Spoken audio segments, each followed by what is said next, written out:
Be sure to comment, subscribe, and click the notifications bell. 1, 2,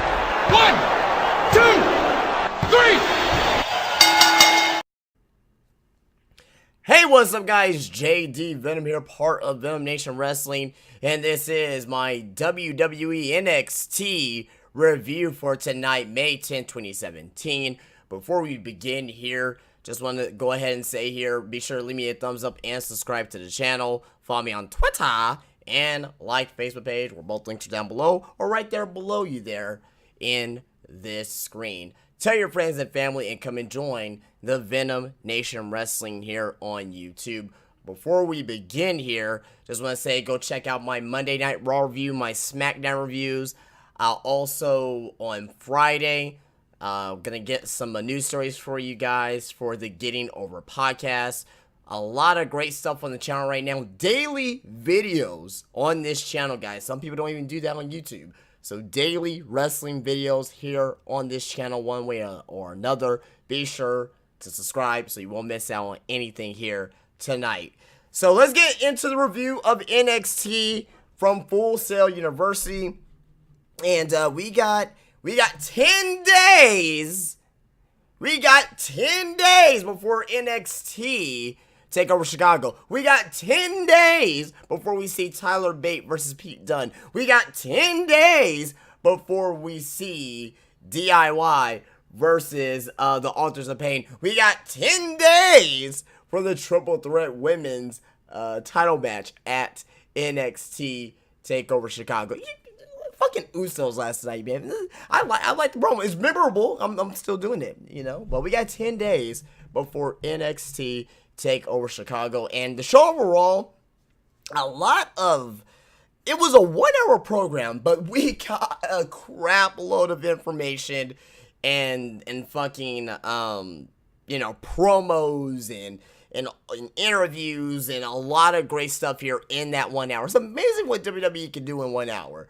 There was a lot. There was 2 hours worth of information within this 1 hour here, but we got 10 days, like I said, going up till TakeOver Chicago here, and this show really starts to ramp up. We got next week to finally really build home to the show. I think NXT TakeOver Chicago here, this is possibly shaping up on paper looking like a top 3 to top 5 NXT TakeOver if everything is delivered correctly. But we do start off tonight here of Alistair Black. Alistair Black, I love this guy. It's my first time actually talking about Alistair Black here and here on my channel here, and I love Alistair Black. He is great. He's great. He has a mixture between like the martial arts type of technique along with some high flying, and his look is amazing. He's gonna be a big star. Okay, and some people, and like I said, I tell you guys sometimes I pay attention to the detail. WWE will not waste making a custom nameplate for this guy with the animations and shit like that, or how many, however many hours it took to make that fucking little animation there for his nameplate with the fucking, symbols and changes into Alistair Black. Stuff like that makes me realize that this guy's gonna be a star. He's gonna be pushed to the fucking moon just by shit like that with a nameplate. WWE won't waste time on that. The only people that had custom nameplates was Rusev. He got pushed. He got pushed to the United States title. He had his own custom nameplate. Bray Wyatt, former WWE champion, and he's on Raw right now. Looking one of the bigger stars on Raw. And The Undertaker. Do I have to say anything about the fucking Undertaker that you don't fucking know? So Alistair Black has a custom nameplate. Now, again, like I said, I may be, over exaggerating or overlooking some other things from him, but he's a great in-ring performer. Really haven't had the chance to hear him on the mic. Yeah, I don't think he really needs to talk. He's not one of those guys that really needs to talk at all. He's so mysterious the way he is by itself. He doesn't need to talk at all, in my opinion. But you went up against a guy here named Cesar Bononi, and This guy here, despite him getting his ass kicked by Alistair Black, it was a very, quick match. He had a good look. He looks pretty. And when I mean he looks green, he looks grass green. The Boston Celtics green. You know what I mean? Fucking green as it gets in the ring. But if they can work with this guy, and maybe maybe he can talk. I don't fucking know. But if he can talk, and if they can work with this guy to make him a decent performer, this guy could be a guy that WWE could use in the future. This guy has a good look, very tall. He's like 6'6" or 6'8" or whatever it was, but he has a good look. He was towering over Alistair Black. He has a good look, very good look. I don't think that we're going to see anything from him anytime soon, but I just see that potential there. Okay, I can see WWE use this guy in the future if they work with him. And, who knows? Maybe he'll get a shot sometime down the road. But despite that, the match itself, Black was hitting some stiff shots on Bononi here, and he wins with the black mass out of nowhere. Just kicks him right across the face, lays him out. Goodbye, sleepy time for Cesar Bononi. So it was a very quick match, like 2 minutes. So Alistair Black wins, and and keeping the intrigue with Alistair Black. And who is he going to face off against NXT TakeOver Chicago? Because he's going to be faced off against somebody. Who is it? I don't see him being off the show. I just don't. So after that, we get an update on Ember Moon's injury. She was wearing a sling coming out of the trainer's room. They were showing her backstage from earlier today.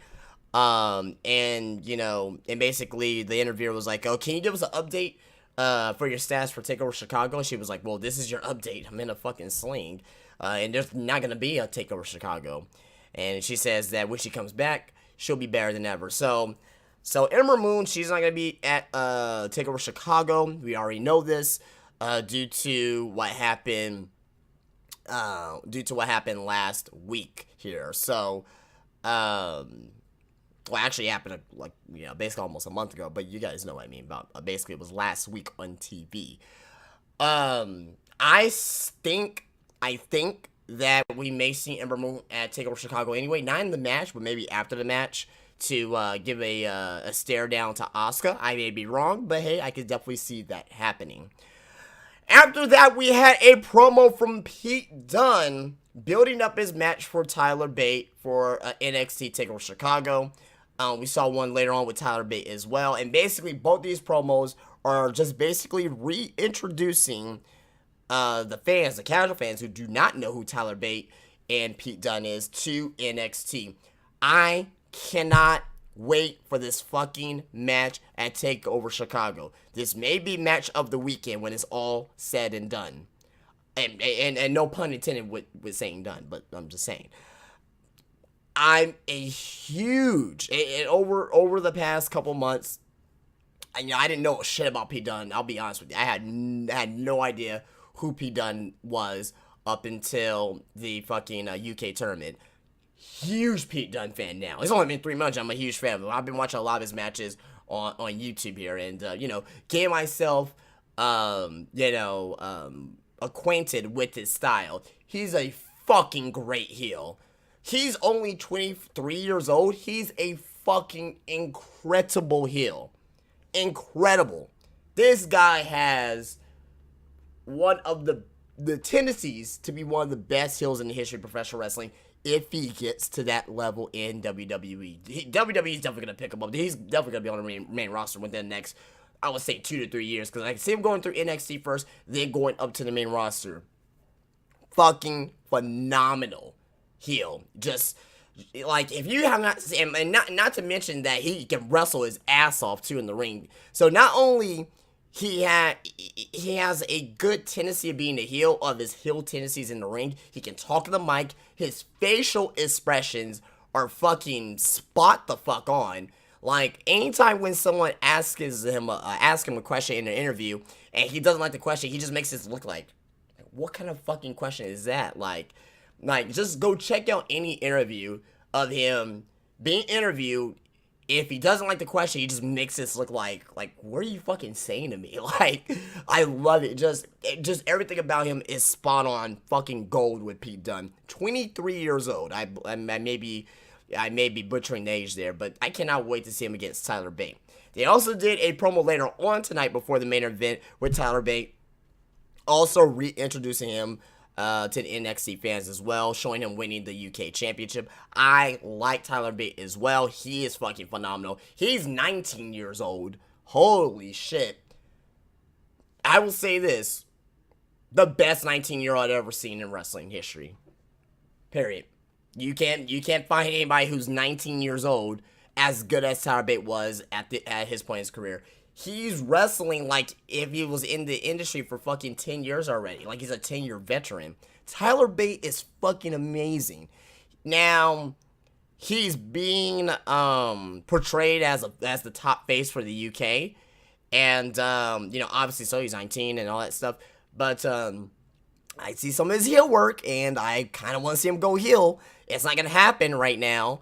But obviously, if you don't know, Pete Dunne, Tyler Bate, and Trent Seven is part of Mustache Mountain, and basically they're like the fucking, I won't say they're the Bullet Club, but I mean they're the biggest faction, in the United Kingdom and in that part of Europe, as of right now, in fucking Progress and Revolution and and all these other little mini little companies down in Europe and also in England and in those countries. So basically, long story short, I can't wait for this fucking match at NXT TakeOver Chicago. This is gonna be, whoo! Like I said, it may be the best match of the fucking weekend. Okay, you guys need, if you have not seen these two guys perform, just watch a match from them, watch a promo from them, or something, because these guys are fucking great, and I can't wait for it. So after the Pete Dunne promo, we had a Ruby Riott promo, and basically she says that that people judge her based off her tattoos, and she says that they're right to judge me off my tattoos because every one of my tattoos tells a story, and basically she just says that she will become women's champion at NXT TakeOver Chicago. Very emotional promo from Ruby Riott. You could tell that it was it was a promo, but she meant every single word on what she said because she was basically about to cry. She was kind of choked up in the promo, and you cannot help to get behind stuff like that because if it's real to her, if it's real to anybody, if you can get somebody in a promo that it may be scripted, but if they really feel those emotions as they're saying, I'm kind of like the CM Punk the Pipe Bomb promo.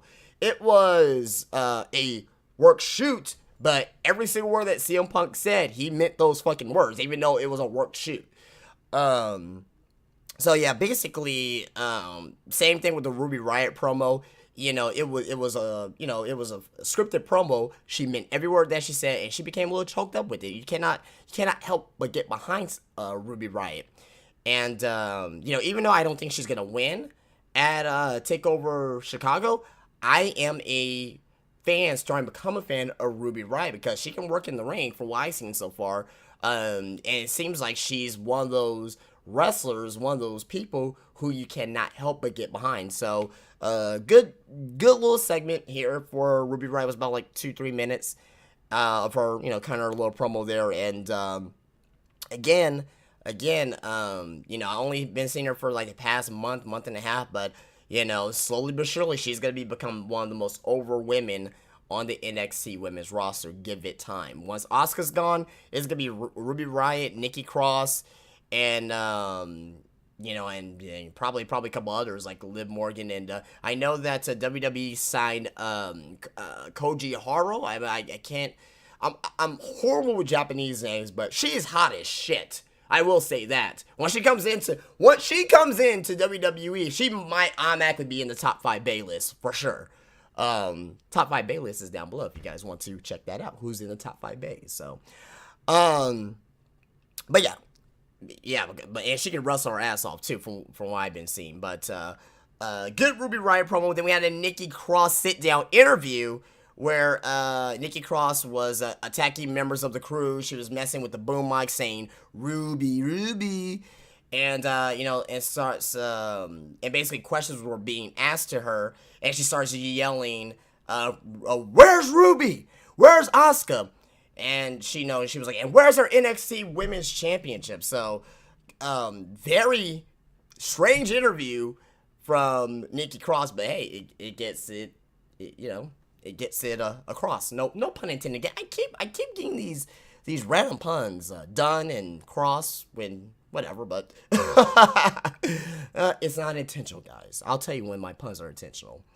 Then we had a Drew McIntyre promo. So we got all these promos back to back to back to back to back. Most of tonight was promos, but then we had a Drew McIntyre promo.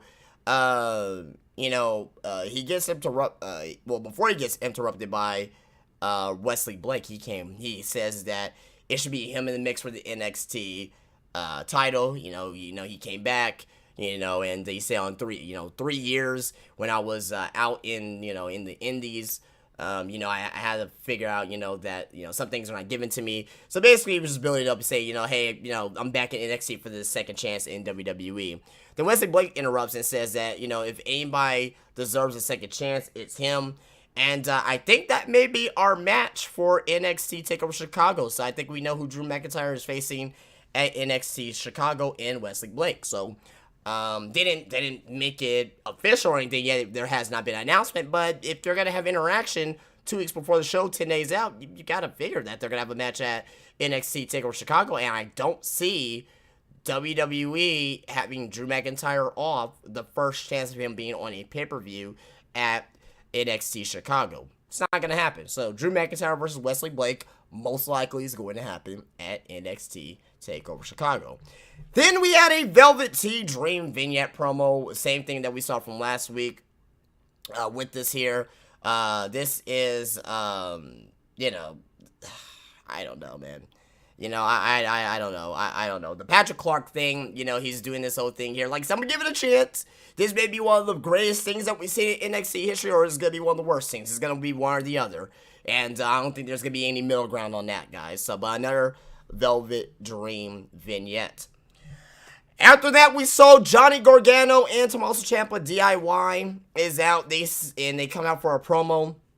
They said that they never actually had a fair one-on-one match for the NXT tag titles, and they challenged the Authors of Pain at NXT TakeOver Chicago. They said that the line starts behind them for the tag titles, as they did in their promo last week. Then out of nowhere, Riddick Moss and Tino Sabatelli. I like Tino Sabatelli. I like his name. Because it's so Italian. I fucking love it. And I love Italians. I think I'm part Italian. I don't fucking know. But always, anytime when I get an Italian name or just like a spaghetti or lasagna, I like to do shit like that, But they come out to the ring, they interrupt, and they basically said that, that they're basically, pretty much trying to bury the NXT tag division. He's saying like they're like the new kids on the block, or that's basically what they're saying, like they're the new team that's here, and they say that the line starts behind them, and for the tag team titles, pretty much. And Ciampa says that if there was a line, that they just crossed it, and they basically attacked Riddick and Riddick. I said Riddick is Riddick, JD, Riddick, and Tino. And basically, they had a impromptu match. DIY defeated Sabatelli and Moss, and pretty much Riddick and Tino, they had control of the match, where Ciampa gets the hot tag to Gargano, and basically they, it was a short match. They basically, ran wild in the ring, and they meet the middle on Riddick Moss for the win. And after the match, William Regal comes out. You know what? I'm so hyper right now because I had a kickstart, so I'm hyper as shit right now. So I apologize if I'm stumbling over my words. So William Regal comes out to name a challenger for the NXT tag team titles, and he says, well, hey, this is definitely you, DIY, for sure. You're the only team that can challenge AOP, that would make sense. Then after that, Paul Ellering comes out saying that his team of Dynasty will end DIY's careers at NXT TakeOver Chicago. And Regal says that, it's the chance that he's willing to take. Then Paul Ellering says that DIY's blood will be on Regal's hands. So I like that. Regal, and Regal says that, okay, well, we know that's going to be you two at NXT TakeOver Chicago, but do you want to hear what kind of match this is? And, they turn around, Altars of Pain, and basically William Regal announced this for a ladder match at NXT TakeOver Chicago. So, right now, this is clearly in the advantage of DIY. So, obviously, the Authors of Pain, they're very big, bruising guys. A ladder match is completely out of their element. So, it's gonna be very interesting to see on how this match really plays out at TakeOver Chicago. So, I definitely think this is gonna be one of the better matches of TakeOver Chicago, because these two teams have great chemistry with each other in the ring, and we're definitely going to see a great match at NXT TakeOver Chicago. I have a lot of high expectations for that match. After that, we get another interview backstage. This is like our 5th, 6th one of the night of an interview promo of some sorts. Cassius Ohno talking about his return to NXT, saying that he came back for the NXT title, and he says that he failed to complete his goal. He says that coming back to Full Sail is bigger than the last building that he was in 3 years ago when he was in NXT the first time. And he said that there is a lot of new bricks like Drew McIntyre, Alistair Black, Roderick Strong, and Hideo Itami. And basically, he did not name Andrade Cien Almas, who comes up to him and says that, well, why did you even bother to come back? You lost to fucking Bobby Roode. You're not shit now. You came back for the NXT title and you failed. So basically, Ono challenges Almas next week on NXT. So I believe this is gonna be possibly our main event next week, going into TakeOver Chicago. So it looks like these guys are not gonna be on the show unless something else happens at the last minute. Usually when NXT does something like this, when they have a main event with 2 other wrestlers before the particular takeover, in most cases, those 2 guys or the tag team or whatever, pretty much they're not going to be on the show. So kind of sucks. But NXT's starting to ramp up, guys. You got Ono, you got Almas, you got Bobby Roode, you got Dale Tommy, Alistair Black, Roderick Strong, Drew McIntyre. You're eventually going to get in there Adam Cole, who I think may be at NXT TakeOver Chicago. So, I'll be doing predictions of the show also along with Backlash next week. So on my channel, you'll be seeing that here for sure. And, I really truly think that NXT within the next few months, especially going into Brooklyn, is going to be a vastly different look to the show, and they're already starting it up right now with the whole new opening theme song. Usually when shows get opening theme songs, it's a new era in some type in that particular company. You think about it with the new era with the brand split, new sets, new theme songs for SmackDown and Raw. You can think of the different eras on Raw, when you had the very first original Raw theme, then when you had the fucking Thorn in Your Eye theme, then when you had the fucking, Ruthless Aggression era thing, let's get it on. So right now we went from, the original big stars from NXT. I'm talking about like the Nevilles and the Sami Zayns and the Finn Balor's and the Shinsuke Nakamura's and all those guys. Now we're getting to the new era of the Cassius Ohnos and Andre Cien Almas and Bobby Roode and Roderick Strong and hopefully Adam Cole. So that is all when I see things like that, it just lets me know, okay, that era's gone. That's finished. That was that particular NXT era. Now we're in the new version era of NXT. I don't know what eras you'll call what in NXT. I don't know if you'll call it the arrival era, and this one here is the the golden era. I don't fucking know. Whatever you guys want to call it, wherever's gonna come up years from now, there's gonna be era names. Even though like right now in WWE, I don't know what the fuck you want to call this era. The reality era, the fucking the shoot fight era, the strong style era. It could be a number of things, but so it's good to see that all these guys are getting chances here, but sometimes it's a good problem to have, sometimes it's a bad problem to have. You're gonna have some good guys left off of NXT TakeOver Chicago, and Cassius Ohno and Cien Almas is not gonna be on the show. So after that, we got our Tyler Bate promo, which I already went over for you here. Then after that, we got our main event of Hideo Itami versus Roderick Strong. Before the match began, Roderick Strong and Hideo Itami both had interviews, a little short, like 30-second promos before they went out to the ring, near at the gorilla position, there at Full Sail. Roderick Strong cuts a little decent promo. Hideo Itami, and correct me if I'm wrong, guys, but wasn't Hideo Itami at one point not so well spoken in English? Because he is very well spoken in English now. I don't know on if he was already a great English speaker like Nakamura, but I think he's a more... You can understand him a lot better than Nakamura. Nakamura has a very thick Japanese accent. I can still understand Nakamura. He's perfectly fine to understand, but Hideo Itami, he sounds great.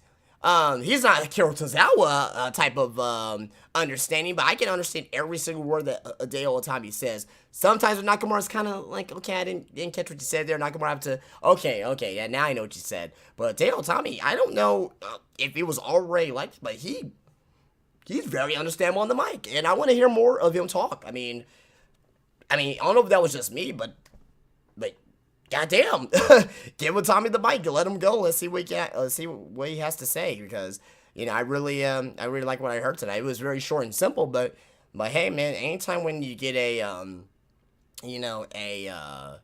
guy who's from somewhere else other than the United States and they don't speak English, that's not their first language, and you can understand exactly what they're saying, then hell, I fucking enjoy that. So, but good stuff by Hideo Itami.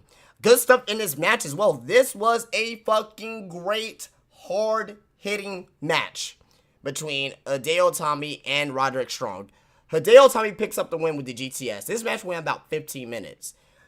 Very good match. Hard strikes from Itami, especially when he was, when he had Roderick Strong in the corner, hitting him with these forearms and elbows into the stomach of Roderick Strong. And you also, saw a point in this match where Roderick Strong was working on the back of Hideo Itami the whole time, doing backbreakers and, throwing him onto the ring apron. It was a very stiff match. I like it. I very much so like it. Very much. But, Hideo Itami wins with the GTS for the 1-2-3 pinfall. And the Hideo Itami is the new #1 contender for Bobby Roode's NXT Championship. I'm assuming we're going to be seeing some type of face-to-face interaction or something next week. A contract sign, you know how NXT loves to do these contract signings, so we could be seeing that next week between Hideo Itami and Bobby Roode. Also in this match as well, before I wrap it up here, there was a great moment in this match where Hideo Itami hit Roderick Strong with a fucking Falcon's Arrow from the top rope. It was kind of sloppy the way that he did it, but oh man, it was so good. So good, because it reminds me when I saw a match one time between Hideo Itami, when he was known as Kenta at the time, and Austin Aries in Ring of Honor, and I'm really bummed out that we did not get to see that that particular feud in NXT before Austin Aries got injured originally, because that was gonna be a feud that we were probably gonna see at NXT. At one of the NXT shows back in, I believe it could have been like the Survivor Series weekend NXT takeover Toronto, but yeah, Hideo Itami with that fucking Falcon's Arrow, fucking great. I want to see Hideo Itami definitely go up against Roderick Strong again, and possibly in another high profile match. I mean, honestly, I can't see these two wrestling each other for the NXT, championship. But I would say I would like to see them on a high stakes match at a pay-per-view if they have a feud against each other. If Hideo Itami goes heel or something, I would love to see that for sure, because these guys put on a hell of a contest. But as I mentioned again, GTS for the win. Hit by Itami on Roderick Strong for the 1-2-3 pinfall. And again, like I said, Itami versus Bobby Roode for NXT TakeOver Chicago. That's going to be a great match. Expect some type of interview or contract sign next week between these two. And I can't wait. 10 days for NXT TakeOver Chicago, guys. And that is my NXT review from tonight. Guys, that is it for me. If you guys like this here, be sure to leave a thumbs up. Go check out my Monday Night Raw review, my SmackDown hand review. Go check out my top 10 best title designs in wrestling history. Check out the first episode of What Else Happened. This channel is going to be the best wrestling channel on YouTube, guys. It's gonna happen. It's gonna happen. Just join the ride now. Click that subscribe button. Tell your friends about it, because I ain't gonna be fucking going anywhere, guys. I'm gonna be here to stay on YouTube. If you want some of the best wrestling content here on YouTube, somebody who's not gonna bullshit you, someone who's gonna tell it like it is, and somebody, who actually looks at a lot of little mini details like Alistair Black's, fucking nameplate, I'm the guy for you. But, guys, that's it. Please rate, subscribe, drop a comment, and I'll see you guys later. You guys have a great day. Peace out.